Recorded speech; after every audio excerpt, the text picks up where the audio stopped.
I am Naomi Carter, 27 years old, and the night my mother laughed in my face, I finally understood that no amount of hard work would ever make me a daughter in her eyes.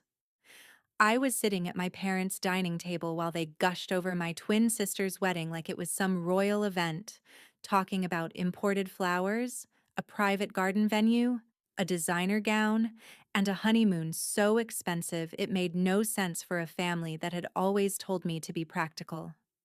I let them talk until I asked the one question that should never have caused a room to go silent. What about my share of the wedding fund? They all looked at me like I had interrupted something sacred. Then my mother leaned back in her chair, smiled like she was explaining something obvious to a child, and said, "Gold and dirt are not the same." My sister actually clapped at that. Clapped. Like humiliating me was the punchline to a joke they had all been waiting to tell. I did not cry. I did not argue. I did not give them the scene they probably wanted so they could call me dramatic and ungrateful. I just stood up, took my keys, walked out of the house, and drove through the night without answering a single call. By sunrise, my phone looked insane. 53 missed calls from my mother, 20 from my sister. Voicemails, texts, begging, pleading, telling me to come back before I made a terrible mistake. I stared at the screen for a long time before I finally sent one message. "Why are you begging a piece of dirt?" But to understand why that one text sent my whole family into panic, you need to know what they had been taking from me for years. By the time my sister and I were old enough to understand how families worked, I already knew ours had a favorite. We were twins, but that was where the similarity ended. She had the kind of personality people noticed right away. She was loud, charming, dramatic in a way that made adults laugh instead of worry. She knew how to walk into a room and make it feel like an audience had just arrived for her. I was quieter. I liked plans, routines, and knowing exactly where things stood. My mother called me serious like it was a flaw. My father called me difficult whenever I asked why the rules were different for me. My sister got away with messes because she was spirited. I got punished for the smallest mistakes because I should have known better. That was the story in our house. She was the one who needed softness. I was the one expected to survive without it. At birthday parties, she got the bigger cake because she liked attention more. At school events, my mother would miss my academic ceremonies but somehow never missed a single one of my sister's performances, even the mediocre ones. If relatives visited, they would hear all about how beautiful and social my sister was. And then my mother would gesture at me like I was a side note and say I was the smart one. That was the box they put me in early. Useful, but forgettable. Capable, but unloved. The older we got, the more obvious it became that my parents were not trying to hide it. They bought her clothes because she cared about fashion. They gave her extra spending money because she had a social life to maintain. They let her cry her way out of consequences while telling me I was too cold whenever I refused to play along. I used to think if I achieved enough, if I behaved well enough, if I made their lives easier, eventually they would look at me the way they looked at her. But every win of mine only seemed to irritate them more. When I got the highest grades in school, my mother said I was making my sister feel insecure. When I got a scholarship opportunity, my father said I should stop acting superior. When I worked weekends to buy my own laptop, my mother called me stingy for not sharing it more. Nothing I did was allowed to belong to me. If I succeeded, I was selfish. If I set boundaries, I was difficult. If I stayed quiet, they assumed I could handle more neglect. The wedding fund was the one thing I let myself believe might be fair. My grandparents had started it when we were teenagers. It was supposed to be equal, a gift for both granddaughters, something practical for two futures that had not been written yet. I remember my grandmother squeezing my hand and saying, "No matter what happens later, This will be one thing no one can take from you. I held on to that sentence for years. I even added to the fund myself once I started working part-time in high school.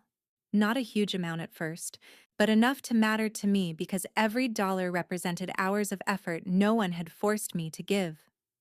I contributed because I thought one day, when I got married, I would at least walk into that part of my life knowing something had been saved for me too. It sounds naive now, but when you grow up half-loved, you become an expert at building hope out of scraps. You take the smallest sign of fairness and treat it like proof that maybe the story is not finished yet. That was my mistake. I thought the wedding fund meant there was one part of my life my family could not rewrite around my sister. I had no idea they were already preparing to do exactly that.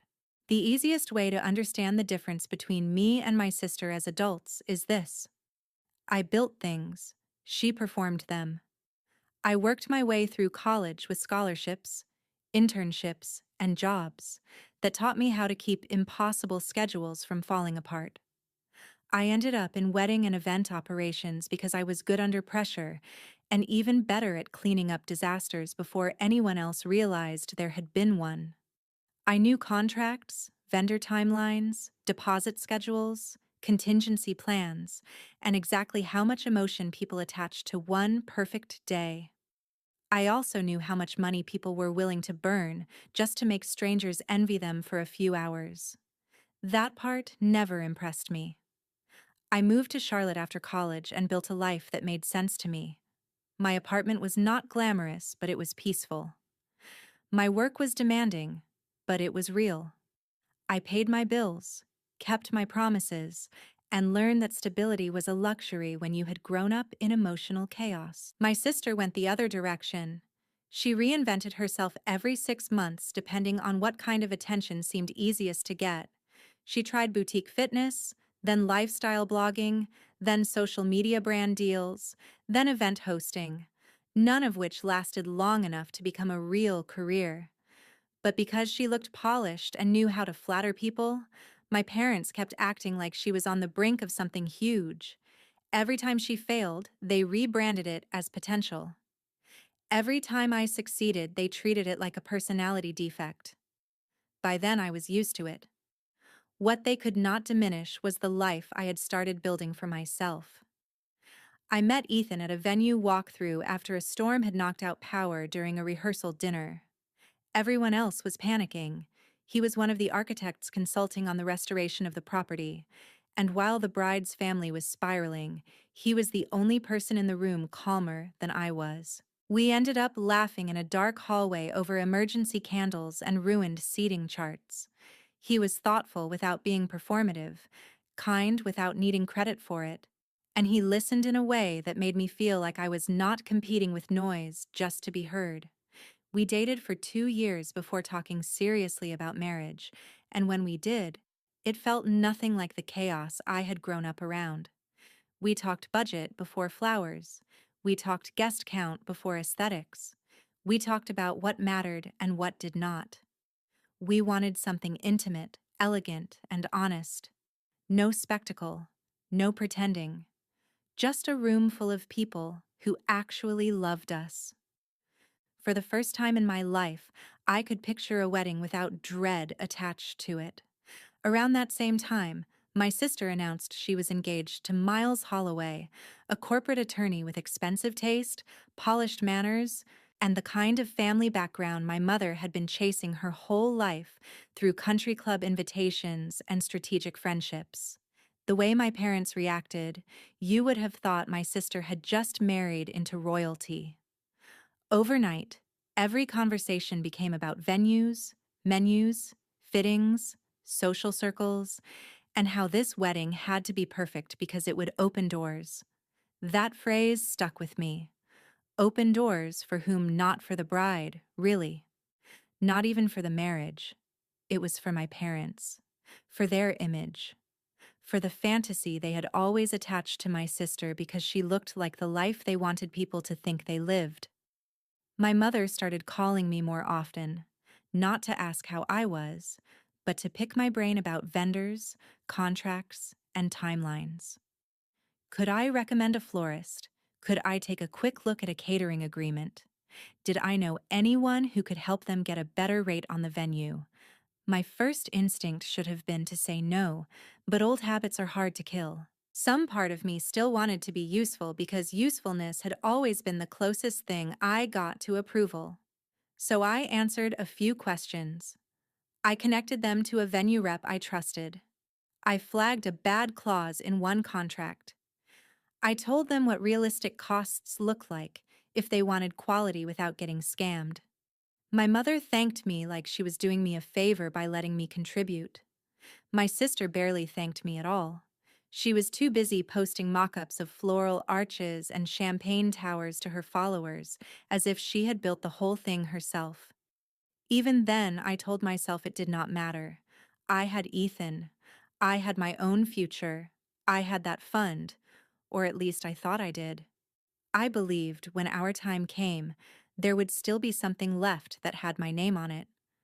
I did not yet understand that to my family, my competence was never something to honor. It was just another resource to drain.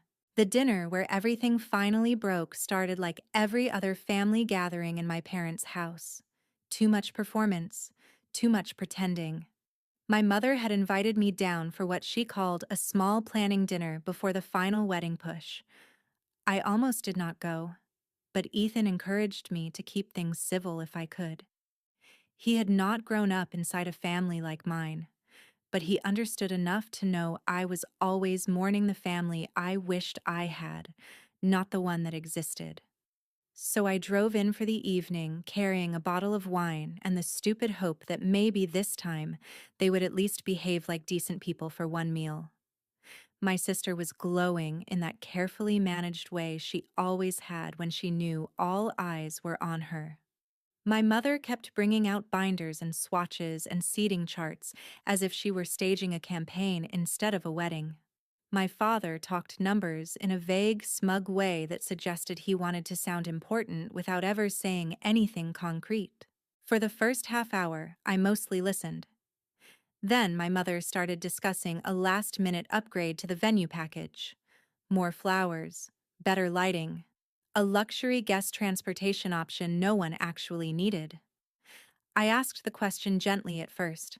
I said, if you are spending at this level, what does that mean for the rest of the wedding fund? My mother stopped moving. My sister looked down at her plate. My father cleared his throat and reached for his water. I knew right then. I just did not know how bad it was. I asked again, more directly this time. What does that mean for my share? My mother set down her fork and gave me a look I had seen my whole life. The one that said I was about to be punished for ruining her preferred version of reality. She said there really is no your share anymore. Most of it went into your sister's wedding. She said it casually, like she was explaining weather. I stared at her. I asked what about the money I put into it. She shrugged. We all contribute to family, Naomi. Then I asked the question that made her smile. So you spent my grandparents' money and my money on her and never planned to tell me. She leaned back in her chair, crossed her arms, and laughed. Not a nervous laugh, not an embarrassed one, a cruel one. Gold and dirt are not the same, she said. Your sister is marrying into a world where appearances matter. That investment makes sense. You and Ethan are doing some tiny, tasteful thing. You do not need the same kind of help. For a second, I honestly did not hear the room. It was like my body had gone silent from the inside out. Then my sister clapped once, sharp and smug, and said, Mom is harsh, but she is not wrong. I think that was the moment something permanent in me cooled, because all my life I had pictured a breaking point as some big dramatic explosion. I thought if I was ever pushed too far, I would finally scream. Instead, I became very still.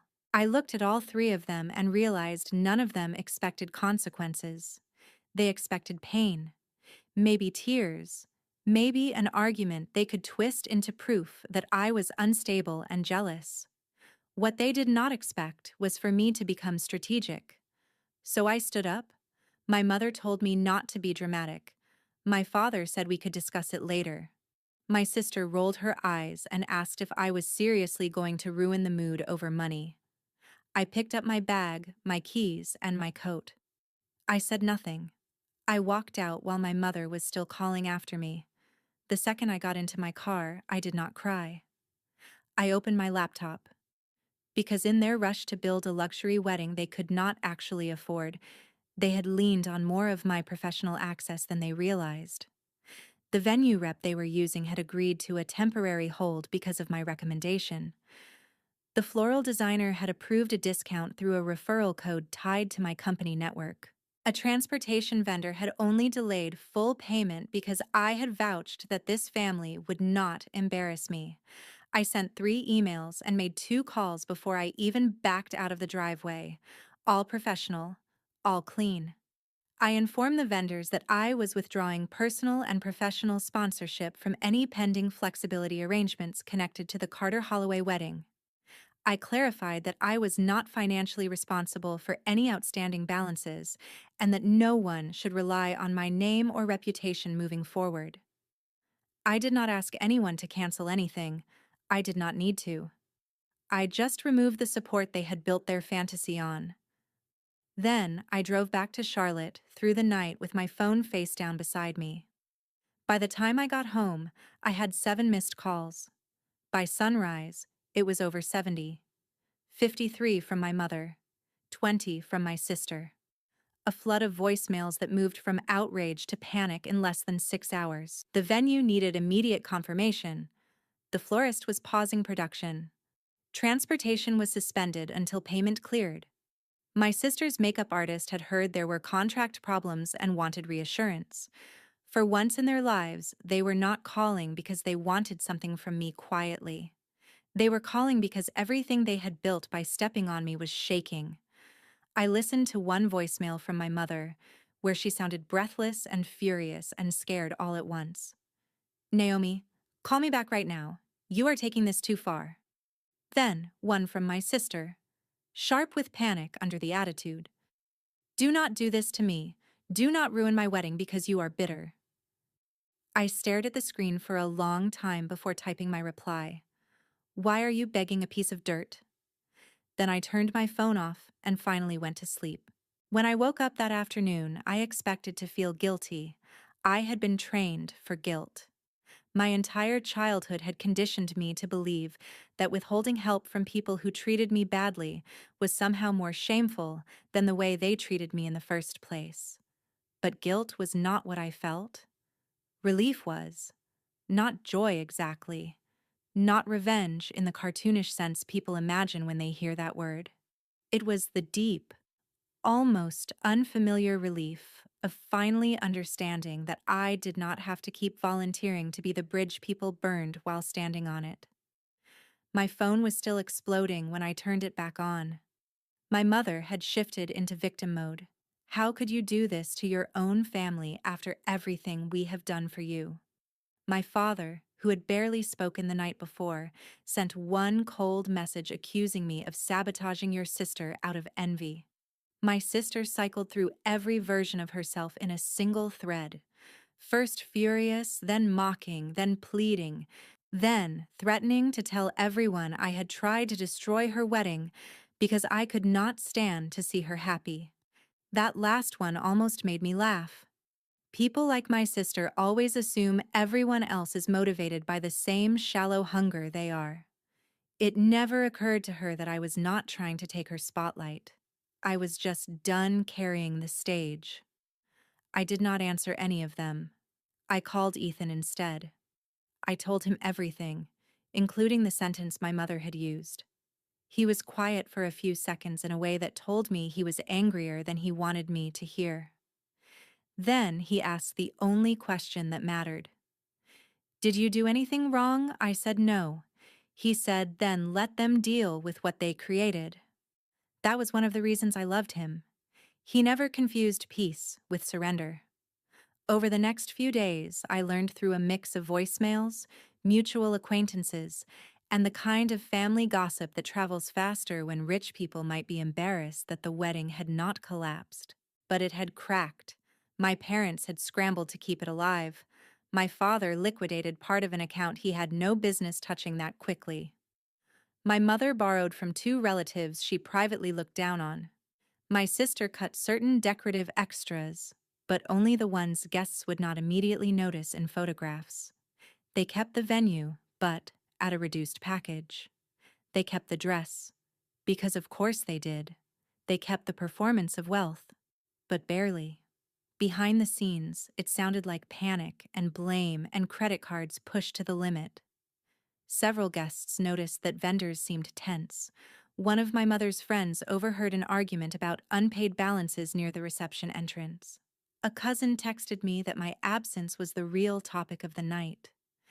Apparently, people found it strange that a twin sister was missing from such an important wedding, and even stranger that no one could offer the same explanation twice. Some were told I had a work emergency. Some were told I was sick. Some were told Ethan and I had broken up. My favorite rumor was that I had become too emotionally unstable to attend. That one had my mother's fingerprints all over it. Still, the photos my sister posted afterward looked glossy enough if you did not know what had happened outside the frame. She smiled like she had won. Miles smiled like a man posing beside an expensive acquisition. My mother looked exhausted under professional makeup. My father looked older than I remembered. The comments online were full of the usual empty praise. Dream wedding, fairy tale bride, obsessed with this couple. I looked at the pictures once and then never again. The strangest part was that I did not feel consumed by any of it. I had expected anger to keep burning, but distance changed the texture of everything. My family had built their lives around image, and the moment I stepped back, I could see how fragile all of it really was. They needed me more than they would ever admit. Not because they loved me, but because I was the practical spine in a family addicted to appearances. Without me, they could still throw a party. They just could not do it cleanly. Ethan and I moved ahead with our own plans in the quiet way that made me feel sane. We toured a lakeside property outside Charlotte that was smaller than any venue my mother would have approved of, and immediately knew it was right. It had old trees, soft light, and a view that did not need to prove anything to anyone. We talked to a local chef instead of a luxury caterer. We cut our guest list down to people who had actually shown up for us in real life. Every choice felt like a correction, not just to my wedding, but to my understanding of what celebration was supposed to be. It was not performance. It was witness. It was not about who could be impressed. It was about who could be trusted. Meanwhile, the calls from my family slowed, not because they had forgiven me, but because they were busy trying to maintain the illusion that everything was fine. I knew that phase would not last. Debt has a way of making truth louder. So does marriage when it is built on image instead of intimacy. I did not have to wish for consequences. I had already seen enough weddings to know they were coming. About 3 months after the wedding, the first real cracks started reaching me from outside the family bubble. One of my former college friends who still moved in overlapping social circles with my sister messaged me after midnight with a question that looked casual but was not.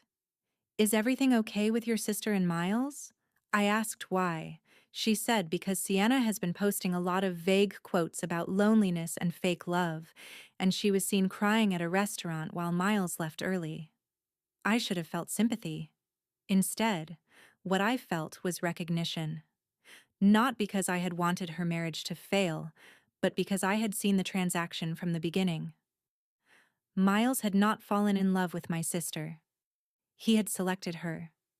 She was polished enough for photographs, eager enough to be shaped, and shallow enough to mistake being displayed for being cherished. My mother loved him because he came with status. My sister loved him because he came with status and expensive suits, and a last name that opened the kind of doors she had always wanted to stand in front of. But status is not intimacy. Being chosen is not being known. Once the wedding ended and the performance stopped being exciting, They were left with each other, and there was not much there. Around the same time, my father's financial situation began unraveling in a way that would have been almost poetic if it had not been so pathetic. He had always prided himself on being the smartest man in the room when it came to money. That was part of why the wedding overspending had gone so far. He truly believed he could outmaneuver reality later. Only later arrived faster than expected.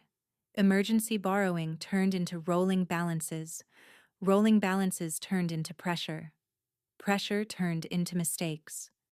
One of his colleagues apparently learned he had borrowed privately from clients' social circles to cover personal obligations, and while I never got the full story, I heard enough to know his professional credibility took a hit. My mother's boutique, which had already been limping along on the strength of local image rather than actual profit, started missing payments too. She sold inventory at discount, then pretended it was a seasonal strategy. She canceled a charity committee commitment she had bragged about for years. Friends she used to entertain stopped calling as often, once there was no longer a polished table to sit at. My parents had spent so long curating the appearance of stability that they had no idea how to survive without applause. That was when the messages started again. They came through numbers I did not know, through distant relatives, through one old neighbor who left me a long voicemail about how family is family no matter what. My mother wrote me a letter and mailed it to my office. Not my apartment. My office. That alone told me she still did not understand shame. In the letter, she tried every version of the truth except the real one. She wrote that wedding stress had caused things to be said in the wrong tone. She wrote that families make mistakes. She wrote that my sister was struggling in her marriage and needed support from her twin. She did not write that she had called me dirt. She did not write that she had stolen money meant for me. She did not write that she had only noticed my value once my absence had a price tag. I folded the letter and threw it away. A week later, my sister called from a private number. I should not have answered, but something in me wanted to hear what her voice sounded like when life stopped clapping for her. She did not bother with small talk. She said she and Miles were having difficulties. She said marriage was harder than she expected. She said he was always traveling, always working, always irritated, and lately he had started making comments about her spending and her family's instability. Then she moved to the real point. She asked if I still had contacts who could help my mother's boutique with an event partnership, maybe something upscale that would bring in new clients. When I stayed silent, she pushed further. She asked if Ethan knew any investors. I almost admired the nerve. Even then, in the middle of her own unraveling, she still saw me as a utility, not a sister, not a person she had humiliated, a tool she hoped had not learned its worth. I told her no. She got sharp immediately, accused me of enjoying this, accused me of waiting for them to suffer so I could feel superior. That was when I finally said something that had been true for years. I do not need you to suffer to know who I am. I just needed to stop letting you decide it. She hung up on me. Not long after that, a family acquaintance told me my parents were quietly preparing to sell their house and move into a much smaller place. Officially, they wanted less maintenance. Unofficially, debt was choking them. The same house where I had spent years being told my role was to understand, to adjust, to give more, was now one more thing they could not afford to keep. Ethan found me sitting in our kitchen the night I heard that news, staring at nothing. He asked if I was okay. I told him I did not know what I felt.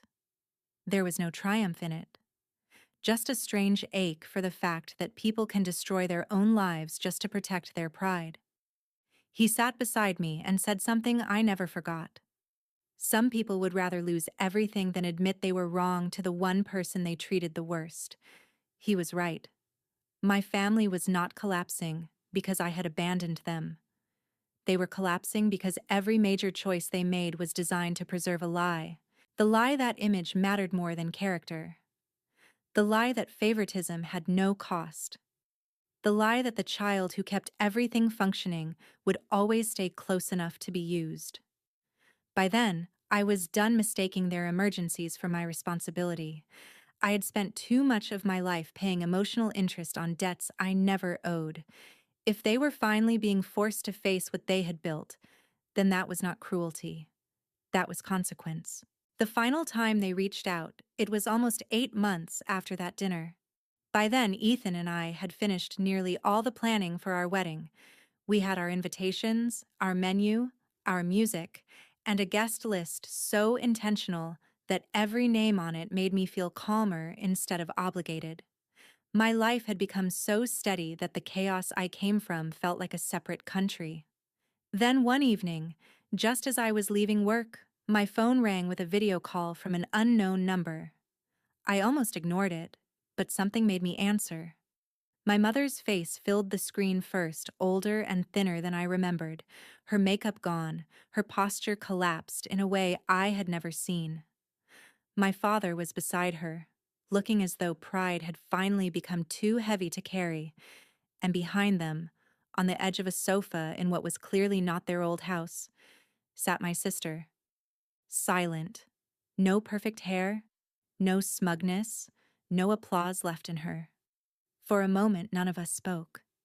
Then my mother started crying. Real crying. Not the theatrical kind she used to produce in public when she wanted sympathy. She said my name the way people say it when they have run out of every other strategy. She told me they had made terrible mistakes. She told me they had lost the house. She told me my sister and Miles were separating and that the divorce was getting ugly. She told me my father's career was damaged and things were not easy anymore. Then she said the words I had waited my whole life to hear and no longer needed. We were wrong. I looked at her and realized apology without accountability still sounds incomplete. So I asked the only question that mattered. Wrong about what?